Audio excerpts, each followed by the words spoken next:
Krishnapatnam container terminal వ్యవహారంలో Sarvepalli MLA మాజీ MLA మధ్య మాటల యుద్ధం ముదిరిపోయింది.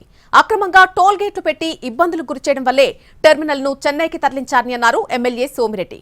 దీనికి మాజీ మంత్రి కాకాణి స్పందిస్తూ తాను టోల్ గేట్లు పెట్టి వసూలు చేయించినట్టుగా సోమిరెడ్డి నిరూపించాలని సవాల్ విసిరారు.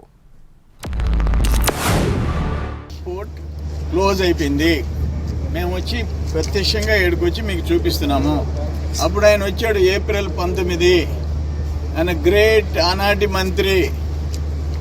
ఏడు చూడ మనం సోమిరెడ్డికి కళ్ళు పోయినాయి అన్నాడు. ఇప్పుడు నాకు కళ్ళు పోయినాయా, ఆయనకి కళ్ళు పోయినాయా మాకు అర్థం కావట్లేదు. ఏదైనా ఆయన ఫీజు ఇవ్వకుండా ఆ కంటి డాక్టర్కి చూపిస్తాం, ఆయనకి కంట్లో ముందే ఇస్తాం. వచ్చి చూడు, మనం కొంచెం అన్నా సిగ్గు శరమ ఉండాల. వాళ్ళు చెప్పింది ఏంది, ఆదానికి ఒళ్ళు మండింది. కాకాని టోల్ గేట్ పెట్టడం ఒక కారణం, కాకాని దౌర్జన్యం చేయటం, మాఫియా పెట్టడం ఒక కారణం అని చెప్పి కోడై కూసింది.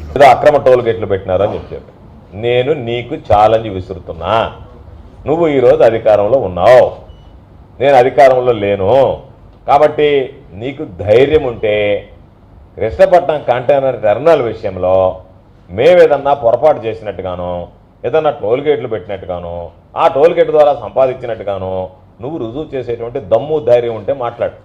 లేదు అనుకుంటే అన్నీ మూసుకొని కూర్చో. అయ్యా నా వల్ల చేత కాలేదు, నేనేదో అప్పుడు వాగాను, గమ్ము అయిపోయానని చెప్పి గోవర్ధన్ రెడ్డికి సరిగ్గా కళ్ళు కనపడుతున్నాయో లేదో, కళ్ళలో ఏదన్నా చుక్కలు వేసుకొని చూడాలి అని చెప్పి నేను కళ్ళల్లో చుక్కలు వేసుకొని చూడబడలే. సోమిరెడ్డి చొక్కేసుకోకుండా పోయి ఉంటే బాగుండేది అక్కడికి.